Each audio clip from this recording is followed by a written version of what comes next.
This channel is supported by TrueFire. TrueFire is an online library of lessons from some of my favourite players. There's thousands of lessons on there. You can use the promo code JNC40 to get 40% off of any of their courses.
As someone who spends a lot of time using digital modelling gear, I've found myself in the past kind of defending modelling in a lot of different ways, and I get a bit like defensive when I see people kind of saying, oh, this thing doesn't sound real and line 6 sucks or whatever, or all of this sort of stuff, and you know, this thing blows that thing out of the water. To me, I feel like, particularly line 6, I'm a really big fan of.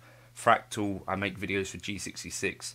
That's cool, and I'm also fully, you know, toes all the way into the digital modelling world, right? I was watching and chatting with Keith about this the other day, and I kind of copied the title and idea of one of his videos, which was Great Guitars That Suck to Own. And the idea around that was this kind of looking at gear that we own and kind of things where there might be hidden costs and things where, you know, you might have a guitar too expensive to take out of the house, and, you know, ideas around collecting and stuff like that. I was also then chatting to someone, I better not say, they were having some frustration and basically getting involved with a discussion online around the accuracy of the tube screamer within the Helix. He agreed, you know, there is this element to the modelling stuff that kind of sucks. So I just, instead of the normal kind of praising this stuff, which I think it is actually amazing, but here are some things that for me, I kind of think sort of suck about the modelling world. So the top of the list for me is that there's this overwhelming kind of feeling about whether something sounds real or not, and partly I help to feed into this by doing A/B comparisons. What I've found myself is that when you do an A/B comparison properly, actually the differences are way less pronounced than I've thought they might be. Things tend to be actually really very close, and close enough that in the mix and stuff like that, they probably don't matter. And in any case, what matters a little bit more is probably the part and the playing. Proof of this is that bands like XTC, even a quarter of a century ago, have been using the pod on records, right? And Steve Lukather, I think you can find, you know, snippets of info where, you know, some pretty big artists played pods on some pretty big records. I was chatting to Rob Harris from Jamiroquai, if you're watching, Rob, and I suggested to him that might be a cool video to make, because he said he's got a pod in his studio that he used to use, and he's played on some, you know, actual pop records and as a session player. So I think that's the real side of it, is that this gear has been being used for a quarter of a century. The kind of downside in it is that you end up not just battling with folks online that have not had good experiences with digital modelling, but even in your own head, you're kind of thinking, does this sound as good as a real tube amp? And the thing is that if you plug into a real tube amp, there's no energy in that kind of experience where you're thinking, does this sound like it's supposed to? Do you know what I mean? Unless it's broken. You don't have this feeling of like, does this match the real life counterpart? This kind of uncanny valley thing where it's like the Turing test type thing as well, right? Where you're thinking like, you know, interrogating the modelers to find out if they are actually as good as tubes. You don't have that if you plug it into another tube amp. You just get, do I like this or do I not? Does this work? Does this not? Does an AC15 work for me? Does a Mesa Boogie Lone Star work for me? Talking of, you know, does a Lone Star, does an AC15 work for me? I think we can get from modelers pretty false expectations of what real life stuff actually sounds like in a room. So I'm someone that is since the Pod XD Live, used modelling extensively throughout my life, and I'm very used to that as an idea. You know, when I got things like the Fractal FM3, I found there was some amps in there that I really thought, well, that totally works for me in the digital world. What's it like in real life? For instance, the Carolan Tucana. And what I found is that typically, because we're dealing with, you know, not having volume at all as a consideration, you just turn up a master volume and the tone changes without having to have the actual in the room sound change at all. We get an idea about what an amp might sound like, which is kind of decoupled from what it really sounds like in a room. I think this is a part of what you can see with that pedal show, where you see on the wall this dB meter kind of teasing up to 105, which is kind of causing irreparable ear damage. That's kind of a positive for the modelling stuff, really, that you don't have to go deaf if you don't want to. But also that when you, potentially, if you get this idea that a piece of digital gear in here really works for you, like the Mesa Boogie Lone Star, I've bought 2 of them over the years and I'm sort of tempted to get one again. What I really know in real life is that the volume of those things to get the tones similar to what I can get out of the modelling, it just isn't actually practical. And I guess that was validated yesterday when I tried Eric Johnson's settings on the 2-Rock Classic Reverb Signature. Like, the volumes that these things are at, even with the master all the way down, if you've got the gain cranked on them, is just frankly quite loud. So false expectations of other gear.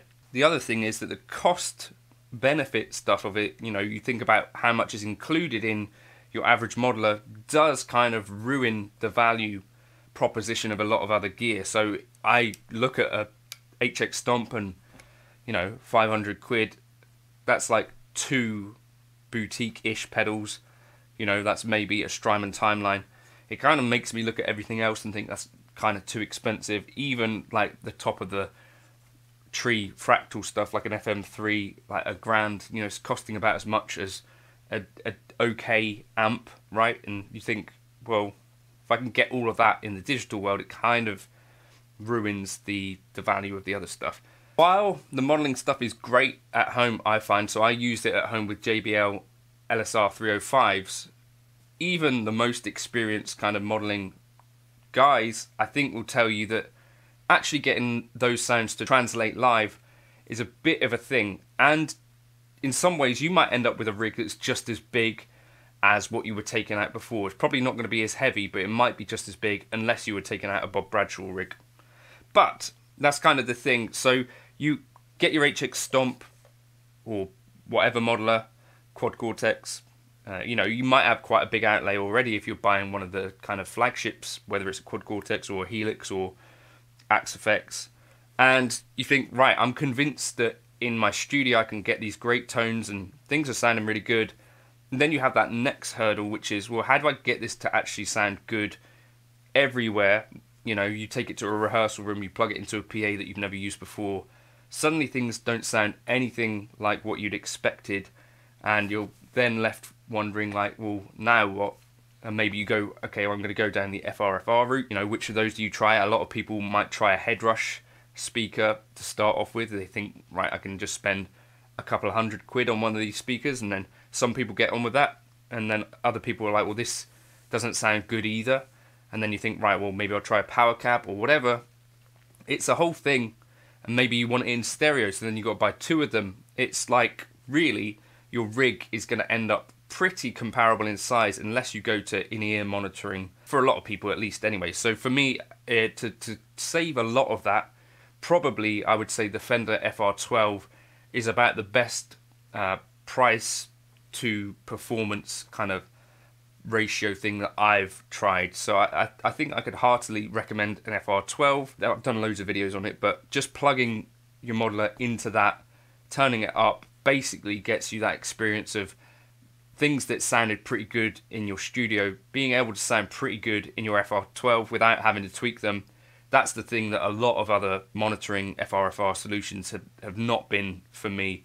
So when I found that the Fender ToneMaster FR12 did that, I was really kind of happy about that. But yeah, so then that's like the size of a Hot Rod Deluxe, right? Then you've got your actual modeler, which on the floor. So in terms of footprint, you possibly even end up with something that might be about as the equivalent of what there was before.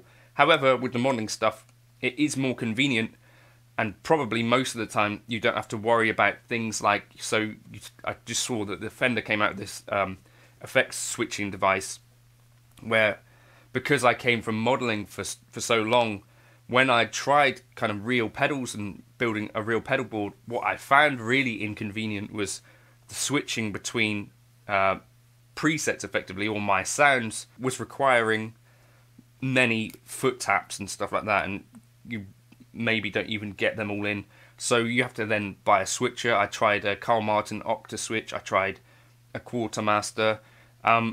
So that is the thing with modeling, is that it is actually more convenient. You probably do spend a little bit less, hopefully, unless you're buying loads and loads of them.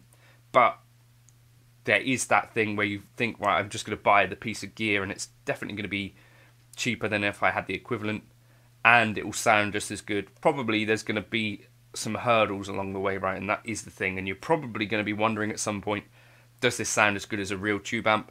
Particularly if you've got in your band someone else using a tube amp still. I think that is a really difficult situation where you have to balance having someone on stage with an amp which is probably running at quite a lot higher volume than you, and trying to balance that can be really tricky in a band as well. So that's kind of, I think, some of the things that suck about modelling. Overall, of course, for me, it's a great thing, and there's tricks within the modelling world that I really miss in the real world. Things like having highs and low cuts in your cab, for example, is a really big part now of how I shape my lead tones.